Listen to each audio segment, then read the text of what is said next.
Welcome to my channel Time WBCS everyone. Hope that you are well and fine, energetic amidst the bad weather situation. And now this is a class against international movement থেকে বেশ কিছু important question নিয়ে আজকের class আলোচনা। তো যারা এখনও পর্যন্ত সাবস্ক্রাইব করেনি প্লিজ তারা সাবস্ক্রাইব করো, এবং যারা সাবস্ক্রাইব করেছো তাদেরকে অসংখ্য ধন্যবাদ এবং প্রণাম। এবং যারা আমার এই ক্লাসটা যদি ভালো লাগে তাহলে লাইক করবে, অবশ্যই লাইক করবে আর শেয়ার করবে। প্লিজ শেয়ার করলে খুব ভালো হয়, ঠিক আছে? তো আজকে বেশ কিছু ইম্পর্টেন্ট কোয়েশ্চেন আছে, এগুলো গুরুত্বপূর্ণ কোয়েশ্চেনস। তো যেহেতু ওয়েস্ট বেঙ্গলে কম্পিটিটিভ এক্সামিনেশনের একটা স্ট্যাগনেন্ট সিচুয়েশন চলছে বিভিন্ন কারণের জন্য, তো খুবই খারাপ পরিস্থিতি। তবু তার মাঝখানেও যারা প্রিপারেশন নিচ্ছ তারা প্রিপারেশন চালিয়ে যাবে এবং সাইড বাই সাইড অন্য কিছু ভাবতে হবে। তো এই কোয়েশ্চেনটা দেখো, first question number 1, the Muslim deputation meet Minto in 1906 at Shimla and pleaded for, তো একটা মুসলিম যে সেকশন ছিল সেই সেকশনটা থেকে 1906 সালে লর্ড মিন্টোর কাছে একটা ডেপুটেশন দেয় সিমলাতে। এই ডেপুটেশনটা কিসের ওপর, মানে কিসের জন্য দেওয়া হয়েছিল? তো সেপারেট ইলেক্টোরেট ফর মুসলিমস, না কম্পোজিট ইলেক্টোরেট, না higher representation for Hindus, special representations to Muslim by nomination.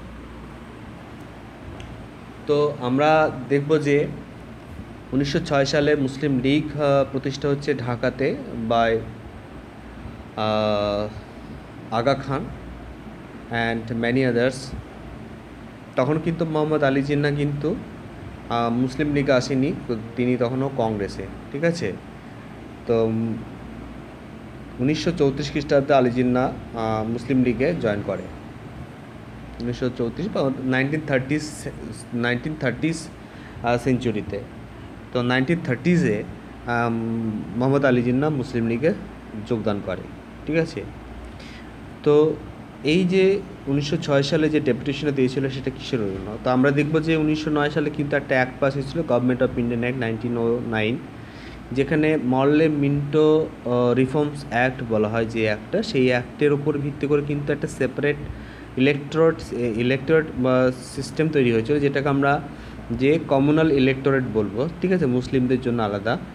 সেইটা কিন্তু এই যে অ্যাক্টের দ্বারা যেটা করা হয়েছিল সেটার বেসই ছিল এই যে মিন্টোকে একটা ডেপুটেশন দেওয়া সিমলাতে, ঠিক আছে, মুসলিমদের পক্ষ থেকে, মেনলি আগা খা লর্ড মিন্টোকে একটা ডেপুটেশন দিয়েছিলেন এবং তার ভিত্তিতে সেপারেট ইলেক্টোরেট ফর মুসলিম যেটা প্লিডার করা হয়েছিল। এবং on the basis of this deputations 1909-এ যে Morley Minto reforms act pass হয়েছিল, সেই রিফর্মসের কিন্তু কমিউনাল ইলেক্টোরেট সিস্টেমটা নিয়ে আসা হয়েছিল।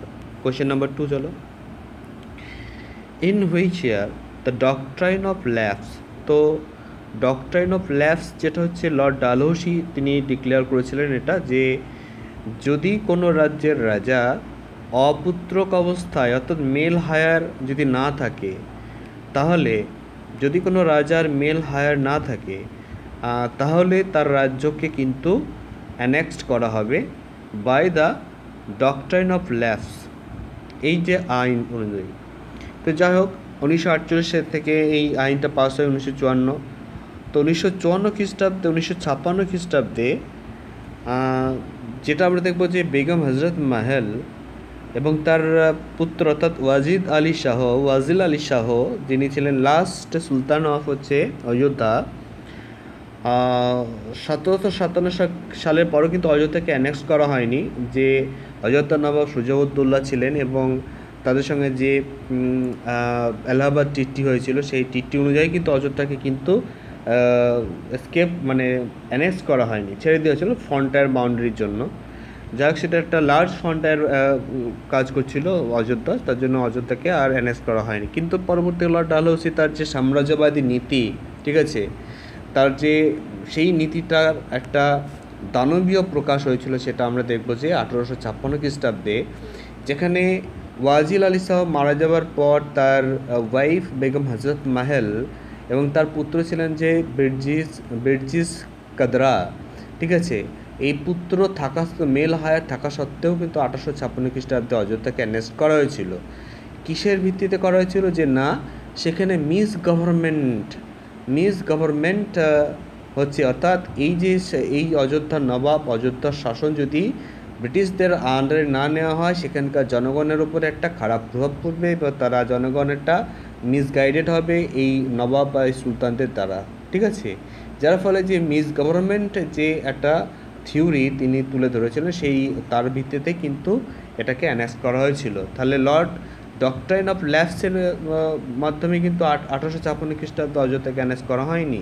মিস গভর্নমেন্ট যে মিস গভর্নমেন্ট একটা যে ব্যাপারটা, সেই ব্যাপারটাই কিন্তু এটাকে দেখিয়ে কিন্তু অ্যানেক্স করা হয়েছিল। তার পরবর্তীকালে আমরা দেখব যে 1857 খ্রিস্টাব্দে মহাবিদ্রোহ শুরু হয়েছিল। এই যে লর্ড ডালহৌসির এই অতি সাম্রাজ্যবাদী নীতির ফলে কিন্তু এই মহাবিদ্রোহ কিন্তু বহুলাংশে দায়ী ছিলেন, এবং বেগম হজরত মাহান কিন্তু তিনি কিন্তু এই মহাবিদ্রোহে কিন্তু পার্টিসিপেট করেছিলেন, ঠিক আছে, লখনৌ থেকে। তো যাই হোক, এই কোশ্চেনটা কি বলছে যে লর্ড ডালহৌসি 1848 সালে যেটা ইন্ট্রোডিউস হয়েছিল, in which of the following year it was abandon, কোন বছর এটাকে অ্যাবান্ডন করা হয়? তো এটাকে অ্যাবান্ডন করা হয় কি?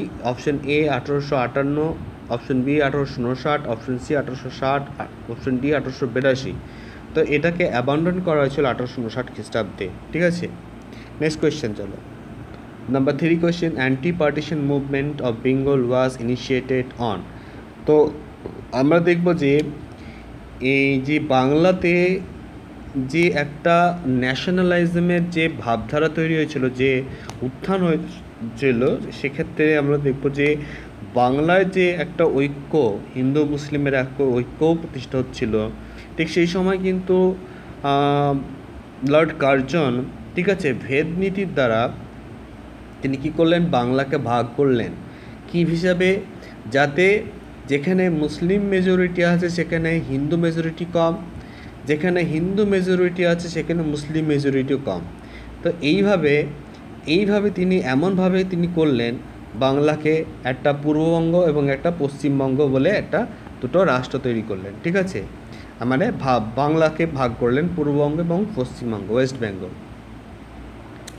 সেই যে করলেন, সেখানে দেখা যাচ্ছে মানে একটা এমনভাবে করলেন যে ভারতের যে জাতীয়তাবাদ, সেই জাতীয়তাবাদের পক্ষে কিন্তু একটা কঠিন বাধা হয়ে দাঁড়িয়েছিল।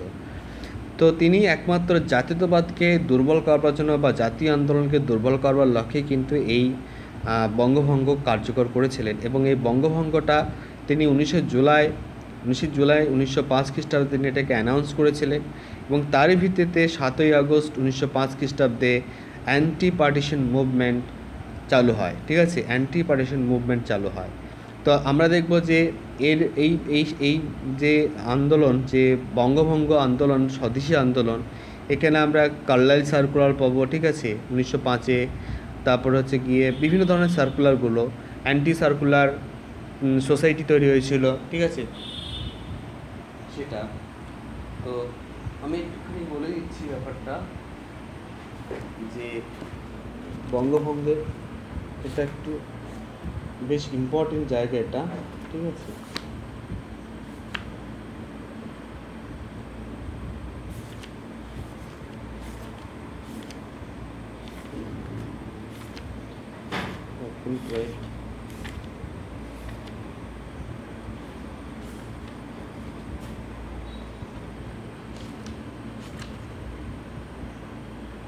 Anti partition movement. তো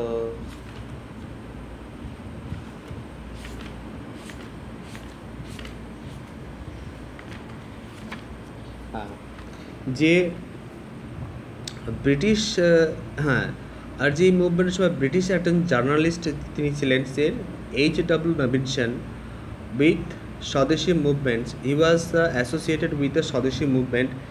H.W. Davidson বলে একজন ব্রিটিশ জার্নাল ছিলেন, তিনি কিন্তু স্বদেশী মুভমেন্টের সঙ্গে যুক্ত। এবং যে সমস্ত যে টু সেপারেট দ্য স্টুডেন্ট, অর্থাৎ যে স্টুডেন্টদেরকে সেপারেট করবার জন্য যে পার্টিশন মুভমেন্ট থেকে গভর্নমেন্ট কিছু সার্কুলার জারি করেছিল, যেমন হচ্ছে Carlyle circular 1905 October, 10 October, Lyon circular 16 October 1905 এবং পেডলার সার্কুলার 21 অক্টোবর 1905। তাহলে কী কী সার্কুলার জারি করা হয়েছিল? Carlyle circular, Lyon circular and Pedler circular.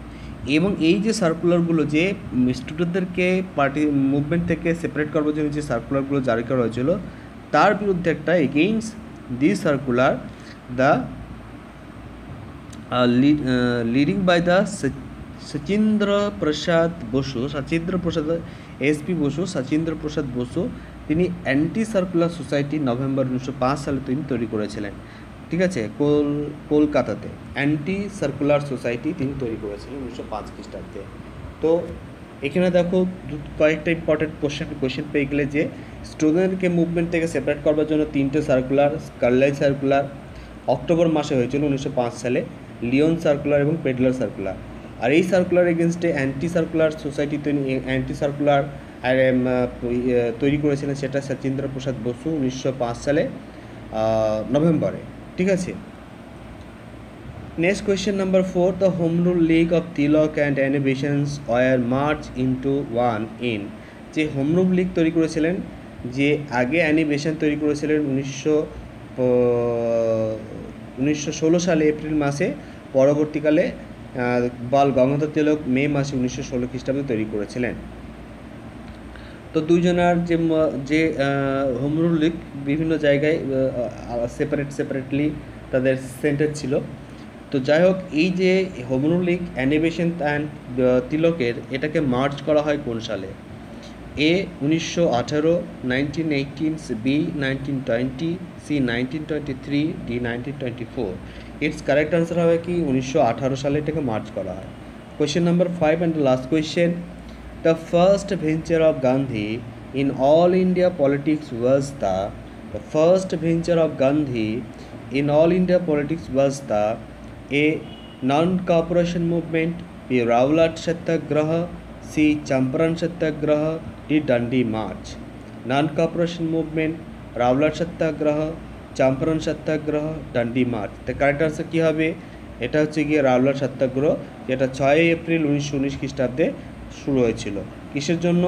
যে ব্রিটিশ গভর্নমেন্ট একটা অপ্রেসিভ একটা রিপ্রেশন অ্যাক্ট জারি করেছিল 1919 খ্রিস্টাব্দে, যেটা রাওলাট অ্যাক্ট নামে পরিচিত এবং এটাকে ব্ল্যাক অ্যাক্ট বলা হয়। এই অ্যাক্ট দ্বারা কী করেছিল, ইন্ডিয়ান যে পলিটিক্যাল অ্যাক্টিভিটিস, সেই পলিটিক্যাল অ্যাক্টিভিটিসটাকে রিপ্রেশন করবার জন্য এই অ্যাক্টটা জারি করা হয়েছিল। এবং এই অ্যাক্টের বিরুদ্ধে একটা সত্যাগ্রহ শুরু হয়েছে, একটা রাওলাট সত্যাগ্রহ। এবং এই সত্যাগ্রহ আমরা দেখব যে পাঞ্জাবের অমৃতসর শহরে যে কিছু মানুষ এটার জন্য সত্যাগ্রহে পার্টিসিপেট করেছিল, যে অমৃতসর যে জালিয়ানওয়ালা বাগ যে মাঠটা, সেই মাঠটা প্রাচীর দিয়ে ঘেরা সেই মাঠে। এবং সেই দিনকেই 13 এপ্রিল একটা বৈশাখী পূর্ণিমার একটা উৎসব ছিল এবং কিছু কান্ট্রি সাইড থেকে, অর্থাৎ পাশের গ্রামগুলো থেকে অনেক মানুষ জমায়েত হয়েছিল। এবং সেই সময় যে লর্ড যে একটা মার্শাল অ্যাক্ট জারি করা হয়েছিল, সেই মার্শাল জারি করা হয়েছিল, সেটাকে মানুষ কিন্তু সেই জানতো না। ঠিক আছে, যার ফলে সেখানে কিন্তু 13 এপ্রিল অত জমায়েত মানুষের মাঝখানে জেনারেল ডায়ার কী করেছিলেন, যে ওপেন ফায়ার করেছিলেন এবং তাতে 1000 জন মানুষ মতো মারা যায়। ঠিক আছে, তো এটাই হচ্ছে গিয়ে জালিয়ানওয়ালাবাগ ম্যাসেকার নামে পরিচিত। এইগুলোর ভিত্তিতে পরবর্তীকালে আমরা দেখব যে সেই সঙ্গে 1919 খ্রিস্টাব্দে খিলাফত মুভমেন্ট তৈরি হচ্ছে, 1920 খ্রিস্টাব্দে খিলাফত মুভমেন্ট তৈরি হচ্ছে।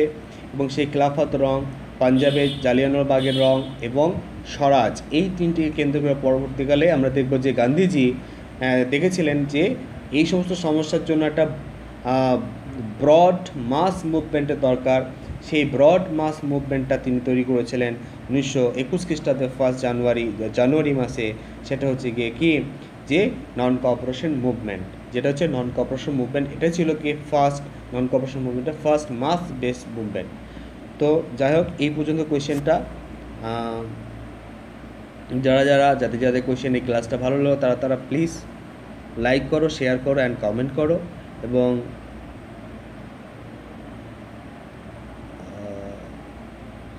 আর আমার চ্যানেলটাকে সাবস্ক্রাইব করো। ঠিক আছে, থ্যাংক ইউ, গুড নাইট।